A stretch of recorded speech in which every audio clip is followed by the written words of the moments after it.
کہ آپ کو پاکستانی سیاست میں اگر کامیابی حاصل کرنی ہے تو آپ نے تمام ریاستی اداروں کو ساتھ لے کر چلنا ہوگا. اگر آپ اس طرح نہیں کریں گے تو چاہے آپ بھٹو ہو, چاہے آپ نواز شریف ہو, چاہے آپ عمران خان ہو یا شہباز شریف ہو, آپ کو کامیابی نہیں مل سکتی. یا تو آپ اپنے آئینی اور قانونی اداروں اور پارلیمان کو اتنا مضبوط کریں کہ اپنے تمام اختیارات جو آپ کے پاس ہے, جو آپ استعمال کرنا چاہتے ہیں, وہ اپنے ہاتھ میں آپ کے آئیں, یا تو یہ اقدام کریں. اگر آپ یہ نہیں کر سکتے اور ایک مضبوط اور مستحکم جمہوری نظام نہیں دے سکتے ہم عوام کو, تو پھر ان کوکلے دعووں سے, ان کوکلے آوازوں سے, ان کوکلے انقلابی نعروں سے مزید بہکاوا دینا بھی عوام کے ساتھ زیادتی ہے. اور اس کا انجام آج ہم دیکھ رہے ہیں نا کہ نہ یہ حکومت ڈیلیور کرنے میں کامیاب ہو پا رہی ہے, بجٹ پہ ہم 2-3 دنوں سے جو گفتگو کر رہے ہیں, نہ عمران خان صاحب کے پاس اب بھی کوئی کنجی نہیں ہے, کوئی طریقہ نہیں ہے. ٹھیک ہے آپ عوام کے پاس جا رہے ہیں, ابھی 3.5 سال جو آپ اسلام آباد میں موجود رہے, وفاق میں آپ کی حکومت, خیبر پختونخوا میں آپ کی دوسری حکومت, بلوچستان میں آپ کی حکومت, ہر جگہ پہ آپ کو آزاد کشمیر میں آپ کی حکومت, آپ نے 3-3.5 سال میں کیا ڈیلیور کیا ہے کہ اب وہ انقلاب آ جائے گا؟ آپ خود کہہ رہے ہیں کہ عالمی ادارے آپ کے خلاف ہے, امریکہ آپ کے خلاف ہے. جن لوگوں کو بقول یہ کہ عمران خان کے کہ امریکہ لانے والا ملک ہے یا ان کی سازش کے تحت شہباز شریف اسلام آباد میں بیٹھے ہیں, تو وہ آپ کے ساتھ کس طرح مدد کریں گے؟ وہ IMF آپ کا ساتھ کس طرح دیں گے جو IMF اس وقت ان کے اپنے لائے ہوئے بندے کا ساتھ نہیں دے رہے ہیں؟ بالکل بڑا اچھا پوائنٹ ریز کیا, اور خان صاحب نے یہ بھی کہا ہے کہ موجودہ بجٹ کو IMF کسی صورت نہیں مانے گی. تو ہمارا سوال یہی ہوگا کہ پاکستان کو IMF پیکج مل سکے گا یا نہیں, اسی پر بات کریں گے اس بریک کے بعد. اسٹے ود اس.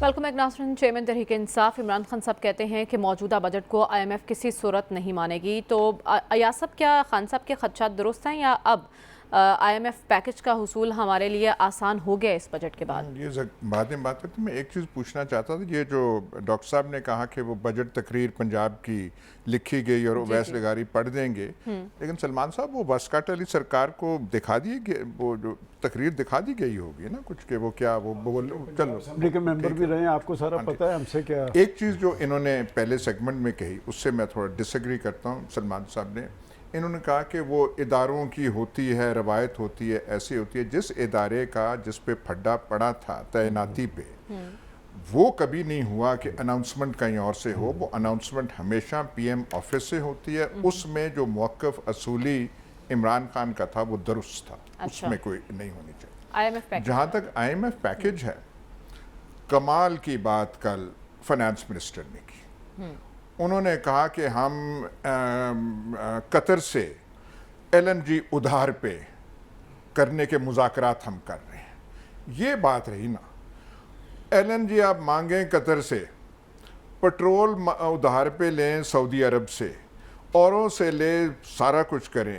یہ جو ہے IMF کا بجٹ, اس میں اور کریں. مجھے پینشن انہوں نے کل اپنی اس میں تقریر میں کہا تھا کہ جی ہم نے شاید وہ جو چھوٹ دے دی ہے وہ 12 لاکھ دے دیے, زیادہ دے دیے, وہ بھی شاید وہ کم کر کے ان کے لیے وہ بالکل وہ ٹھیک ٹھاک وہ کر دیں گے.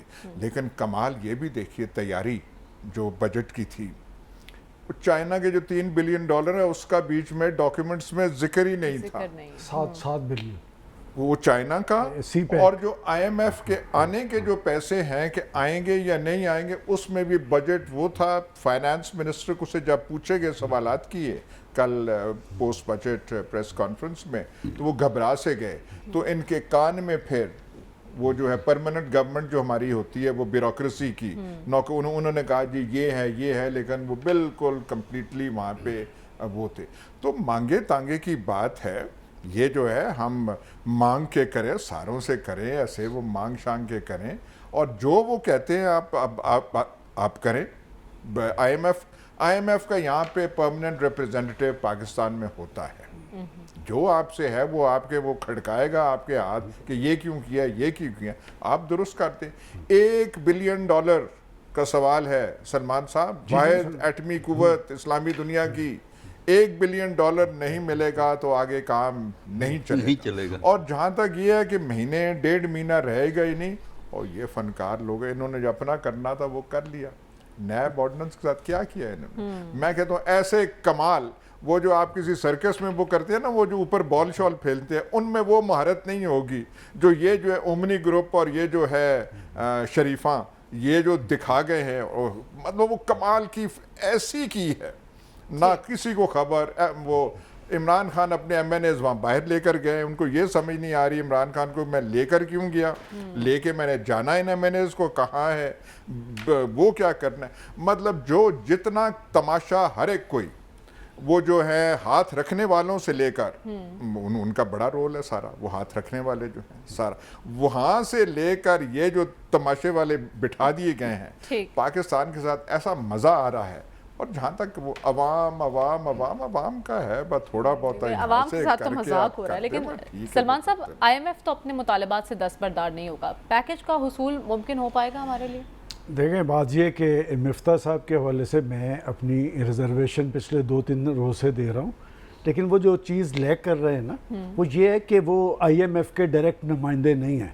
یہ اختیار پاکستان کی حکومتیں ہمیشہ شوکت ترین کو دیتی ہیں، حفیظ شیخ کو دیتی ہیں، عشرت حسین کو دیتی ہیں، وہ ڈاکٹر باقر کو دیتی ہیں، اس لیے کہ وہ وہاں سرخرو ہوتے ہیں. چونکہ یہ ایک پولیٹیکل پارٹی کا، اور ہماری بدقسمتی جیسے ہم ابھی کچھ دیر پہلے سیاسی جماعتوں کی بات کر رہے تھے، وہ اسد عمر صاحب، آپ کو یاد ہوگا کہ خان صاحب اپنی کمپین میں اسد عمر کے بارے میں کیا کہتے تھے کہ اسد عمر صاحب ڈیلیور کریں گے خزانہ، اور پھر کیا ہوا تھا کہ اسد عمر کو ہضم نہیں کیا گیا تھا. اب مفتاح اسماعیل کو ہضم نہیں کیا جائے گا اس لیے کہ ان کا اختیار ہے، وہ پاکستان کو چلائیں گے، ان کی ڈکٹیشن پہ چلنا پڑے گا. اور یہ خزانہ تبدیل ہو سکتے ہیں. یہ دیکھیں وزیر خزانہ میرے خیال ابھی تک تو وہ سینیٹر بھی نہیں ہے، وہ کوئی الیکٹڈ تو نہیں ہے. ویسے تو میں یہ بھی کہتا ہوں وہ تو کراچی سے الیکشن بھی نہیں جیتے اور وہ گھبرائے سے لگ رہے ہیں. بات یہ کہ ہمارا بڑا سیاسی المیہ یہ ہے کہ ہمیں یہ لوگ مستار لینے پڑتے ہیں. یہ اس میں مفتاح صاحب کو اس لیے سپورٹ کرتا ہوں کہ وہ گھبرائے اس لیے ہیں، انہیں اس طرح اعتماد میں نہیں لیا گیا، انہیں ڈائریکٹلی ڈائریکشن اس طرح نہیں آئی جس طرح حفیظ شیخ صاحب کو آتی تھی. دیکھیں نا شوکت ترین صاحب تو پہلے بھی وزیر رہے، حفیظ شیخ صاحب پیپلز پارٹی کے بھی رہے، عشرت حسین، یہ سارے وہاں سے آتے ہیں اور وہیں جواب دہ ہوتے ہیں. یہ چونکہ پولیٹیکل پارٹیز کے لوگ ہیں، اور پولیٹیکل پارٹیز کا بڑا المیہ یہ ہے کہ پولیٹیکل پارٹیز نے نہ تیاری کی ہوتی حکومت میں آنے کی. یاد کرے کہ جی ہماری تو تیاری نہیں تھی، ان کی تیاری نہیں تھی، وہ چکوال والوں کی تیاری تھی ساری جو انہوں نے کر کے دی اور پھر بکلا پڑا. دیکھیں بات یہ کہ آئی ایم ایف کی قسط انہیں ملے گی یا نہیں، میرا خیال میں 100% ملے گی. اس لیے کہ وہ جنہوں نے وہ کسی کو مرنے نہیں دیتے، وہ سسکتا رکھنا چاہتے ہیں. میں سمجھتا ہوں اس سے سبق حاصل کرنا چاہیے. اور میں ہمیشہ یہ بات کہتا ہوں کہ آئی ایم ایف پابندیاں لگاتا ہے، ڈائریکشن دیتا ہے پاکستان کے لوگوں کا گلا گھونٹنے کے لیے، ان کے گلے پہ چھری رکھنے کے لیے. وہ ابھی صرف بڑے بنگلاز پہ نہیں، زرعی فارمز پہ ٹیکس لگا ہے، وہ بنگلاز بھی چھوڑ دیے گئے ہیں، اور 1600 سے اوپر گاڑی. اور پھر بڑے آپ کو جاتی عمرہ پہ ٹیکس لگی کس پہ جناب بڑے بڑے ہیں. آپ کو جاتی عمرہ نظر آتا ہے یہاں پر. وہ جو انقلابی تھے، وہ جو آپ کے انقلابی ہیں، وہ 300 ایکڑ والے ہیں، اور ان کی کیسے وہ قانونی بنائی گئی ہے. میرا خیال ہمیں بات کھل کے کرنی چاہیے. جاتی عمرہ کے ساتھ آپ رہے ہیں تو بات یہ میں سمجھتا ہوں بار یہ یاد کرا ٹھیک ہے، ہمیں آگے بڑھنا ہے. ڈاکٹر صاحب آپ کیا کہیں گے، آئی ایم ایف پروگرام کی راہ میں حائل رکاوٹیں ہم دور کر چکے ہیں یا نہیں ابھی تک؟ دیکھیے کچھ تو ہم نے کر دی ہیں اور کچھ وہ عنقریب ہم کر دیں گے. اور جو آئی ایم ایف والے ہیں وہ جو پیسہ ریلیز کریں گے بتدریج ریلیز کریں گے، مل جائے گا. مثلا اس میں انہوں نے دیکھنا یہ ہے کہ اس کی بجٹ کی امپلیمنٹیشن جو سخت میجرز ہیں وہ اس میں کس حد تک آپ کرتے ہیں. پٹرول کی قیمت آپ نے ابھی اوپر لے کے جانی ہے، وہ یہ دیکھیں گے کہ آپ یہ کس طرح اوپر لے جا رہے ہیں. دوسرا یہ ہے کہ جو ان کے ریپ یہاں ہوتے ہیں یا وہاں سے جو ڈیلیگیشن آ کے دبئی میں آ کے گفتگو کرتے ہیں، وہ یہاں آنے کی تکلیف بھی بعض دفعہ نہیں کرتے، وہ ریویو کرتے رہتے ہیں. تو لہٰذا آپ کو پیسہ مل جائے گا، لیکن یہ اس پہ ریویو ہوگا، اس پہ سختی ہوگی، اس کے بعد کوئی جو ہے بات بنے گی. لیکن یہ جو ساری چیزیں ہیں یہ آپ کو وقتی ریلیف ہیں، یہ آپ کو سانس لینے کا موقع دے دیتی ہیں، لیکن مسائل کا حل نہیں دیتی. مسائل کا حل نہ آئی ایم ایف کے پاس ہے، نہ ورلڈ بینک کے علاوہ ورلڈ بینک کے پاس ہے. بلکہ ان مسائل کا حل اگر آپ نے کرنا ہے تو وہ آپ کو پاکستان کے اندر دیکھنا پڑے گا. وہ حل ہے ہمارے سیاستدانوں اور ہمارے اداروں کے پاس. لیکن بدقسمتی سے ہمارے سیاستدان جو ہیں وہ ایک دوسرے کے اتنے مخالف ہوئے بھی ہیں کہ اگر ایک پارٹی کہہ دے نا کہ سورج مشرق سے نکلتا ہے تو دوسری پارٹی ضرور بیان دے دی کہ اس کو پتہ کیسے لگا کہ یہ سورج مشرق سے نکلتا ہے, ہم نے تو چھپا کے رکھی تھی یہ راز, ان کو پتہ کیسے لگ گیا ہے. تو جب تک یہ ہماری پولیٹکس بہتر نہیں ہوگی, ہم فقرائی میں کاؤنٹ ہوں گے. ہمارے لیے ایک لفظ استعمال ہوتا ہے عرب ورڈ میں مسکین, پاکستانی کے لیے مسکین کا لفظ استعمال ہوتا ہے, اور واقعی ہم مسکین ہیں. وہی جو ابھی بات کہی کہ وہ تیل ہمیں ادھار مل جائے, ہمیں وہ گیس ادھار مل جائے, ہمیں IMF سے کچھ ادھار مل جائے, کچھ امریکہ ہمیں خیرات دے دے. تو لہذا جب تک آپ اکانومی کو ایکسٹرنل سورسز پہ رکھیں گے, اوورسیز ہمیں پیسے بھیج دیں, ووٹ نہیں ہم نے دینا ان کو, لیکن وہ ہمیں پیسے بھیج دیا کریں کیونکہ ہماری ضرورت ہو, ان کو نہیں ہم نے دینا. تو جب تک آپ اپنی اکانومی کو ڈومیسٹک سورسز پہ کنورٹ نہیں کریں گے, چاہے یہ مفتاح ہوں یا کوئی اور آ جائے, کوئی اور آ جائے, PMLN کی حکومت آ جائے, یہ پرائم منسٹر ہو, وہ پرائم منسٹر ہو, رہیں گے اور معاشی حالات میں بہتری نہیں آ سکتی. لیکن صافی صاحب ایسا نہیں ہو سکتا کہ معیشت کو ایک طرف رکھ کر سیاست کی جائے؟ ہمارے اتنے دیرینہ دوست ممالک ہیں, وہ ہماری مدد کرنے سے کیوں گریز ہیں؟ جی یہ خواہش تو بڑی اچھی ہے اور ہم بھی یہی چاہتے ہیں کہ جو ہمارے دیرینہ دوست ہے امیر ترین, اور عسکری صاحب نے تو کہہ دیا کہ وہ ہمیں کس نگاہ سے دیکھتے ہیں, تو ان کی طرف ہاتھ پہ لانا, اور ہاتھ کب تک آپ پھیلاتے رہیں گے؟ ہماری جولی اس میں ابھی اتنے چھید پڑ چکے ہیں, اگر اس میں کوئی کچھ ڈالے بھی تو شاید نیچے ہی گرے گا, ہمیں کچھ ہاتھ نہیں آنے والا. ابھی کہتے ہیں جو حکومت کے یہاں کے معاشی جو یہاں پہ گرو ہے اور ذمہ داران ہے, ان کی یہ خوش فہمی ہے یا ان کا یہ دعویٰ ہے کہ چین سے ایک چٹھی آئی ہے کہ شاید چین سے کچھ سعودیوں سے پہلے چین کی طرف سے ان کو کچھ ہاتھ آ جائے. لیکن یہ ساری قیاس آرائیہ ہے اور خواہشات پہ مبنی باتیں ہیں. اور جس طرح بات کہی گئی کہ ٹھیک ہے IMF, میرے خیال میں مجھے اتفاق ہے سلمان غنی صاحب سے کہ IMF پاکستان کو ضرور بیل آؤٹ پیکج دینے پہ وہ مجبور ہے. پاکستان پہلے سے مقروض ہے عالمی اداروں کا, ورلڈ بینک کا, IDP کا, اس طرح IMF کے خود اپنے کئی مفادات یہاں پہ وابستہ ہے. تو ڈیفالٹ ہونا الحمدللہ پاکستان, جو بار بار یہ بات کہی جاتی رہی ہے کہ پاکستان سری لنکا بننے جا رہا تھا یا خدا نخواستہ اب بھی بننے کے امکانات ہے, تو الحمدللہ پاکستان کبھی بھی سری لنکا نہیں بنے گا. اور IMF ضرور پیکج پاکستان کو دے گا, لیکن اس پیکج کی قیمت کیا ہوگی؟ ٹھیک ہے بجٹ کچھ نہ کچھ حد تک اس پہ سسٹین کر جائے گا, اور سیاسی طور پر یہ جو موجودہ قیادت ہے کچھ مدت ان کی اور آیام بڑھ جائیں گے, لیکن اس کی قیمت ہم کیا چکھائیں گے؟ اس وقت دیکھیں ہم باقی چیزوں کو چھوڑے, جو ٹیکسز پہ ہم نے بڑی بات کی, مہنگائی کی شرح کس لیول پہ ہے وہ بھی تمام دیکھنے والوں کو وہ بھی پتہ ہے. لیکن جو نئی چیزیں شامل کی گئی, آپ ریسٹوران میں بھی آپ جائیں گے, اسلام آباد میں تو چند محدود ریسٹورنٹ ہے, لیکن لاہور میں تو بہت سارے اچھے اچھے اور سلمان غنی صاحب اور ایاز امیر صاحب جب جائیں گے ریسٹورنٹ تو تقریباً 40-45% بجلی کے مد میں ان کے بل میں مزید پیسے آنے والے دنوں میں ان کو یہ بھی پے کرنے پڑیں گے. تو زندگی مزید مشکل سے مشکل تر ہو جائے گی, اور پیکج مجبور ہے IMF دینے پہ, پاکستان کو ضرور پیکج دیں گے, کیونکہ ایک ڈیفالٹ پاکستان نہ عالمی اداروں کا نہ عالمی سامراج ان کے حق میں کبھی بھی نہیں ہے. جب تک پاکستان رہے گا. اتفاق رائے ہے کہ IMF قسط تو جاری کر دے گا, لیکن اس کی قیمت عوام کو ادا کرنی پڑے گی. واپس آئیں گے اس بریک کے بعد, سٹے ود اس.